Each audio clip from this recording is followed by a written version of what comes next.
My wife and I had the same goal, the same numbers, opposite conclusions. I wanted to pay off the mortgage as fast as possible.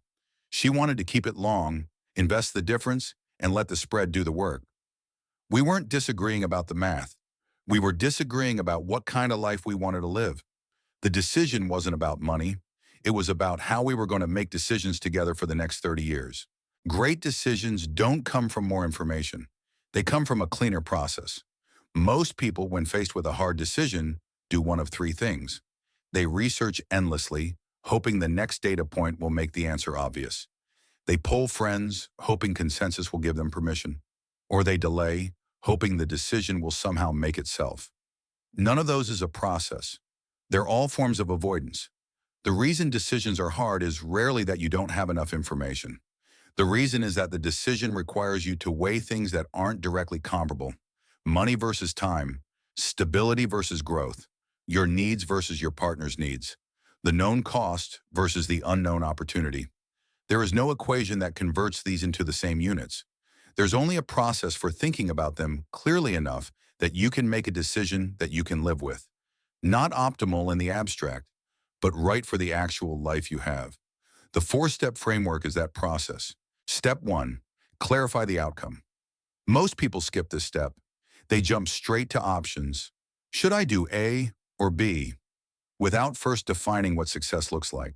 The clarification question is, what is the specific result I want from this decision? Not feel better. What does feeling better look like, measurably? For my wife and me on the mortgage, the surface decision was pay off fast or invest the difference. The clarified outcome was actually different for each of us. I wanted the psychological safety of no mortgage debt. She wanted the long-term wealth accumulation. Both were legitimate. Naming them separately made the conversation possible. Most decisions get easier the moment you write down what you're actually optimizing for. Step 2, identify the key variables, the 3 or 5 factors that most affect the outcome. Not 15, not every conceivable factor, the handful that actually move the needle. In the mortgage decision, interest rate spread, time horizon, behavioral risk of not investing the difference, sleep quality, marriage harmony. Those were the 5 variables that mattered. Everything else was noise. Variable identification forces you to stop debating tangents. If a consideration isn't one of the top 5 variables, it doesn't get a vote. Step 3, run the scenarios. For each of the 2 to 3 most likely options, what's the realistic outcome?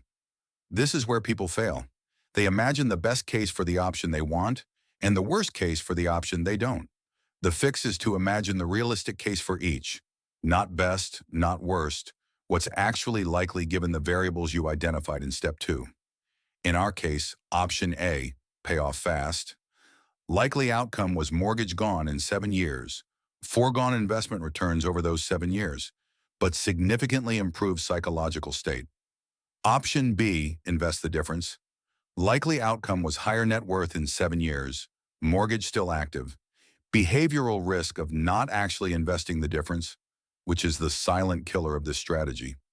Option C, a hybrid, accelerated payoff while still investing. Split outcomes, slower wealth accumulation, partial psychological benefit. Step 4, make the decision that survives contact with your life. The cleanest option on paper isn't always the right one. You have to ask, which option survives the reality of how I actually live? For us, the answer was a hybrid that biased toward the payoff.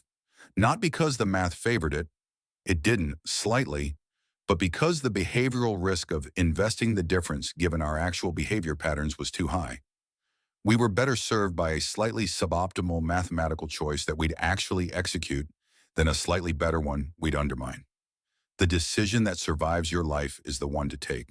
This week's exercise applies the framework to a real decision you're currently facing. Step 1, write down the decision in one sentence. Then write what success actually looks like, not vaguely, specifically.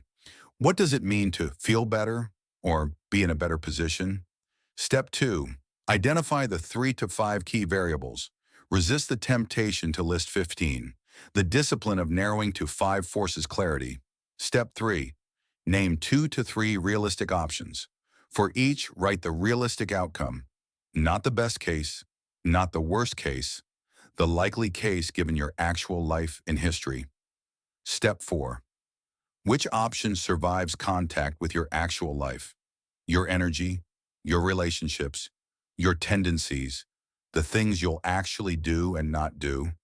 That's your decision. The framework usually takes 30-45 minutes. Most people will not give a real decision 30-45 minutes of structured thinking. That's why they get bad outcomes from decisions that could have been clean.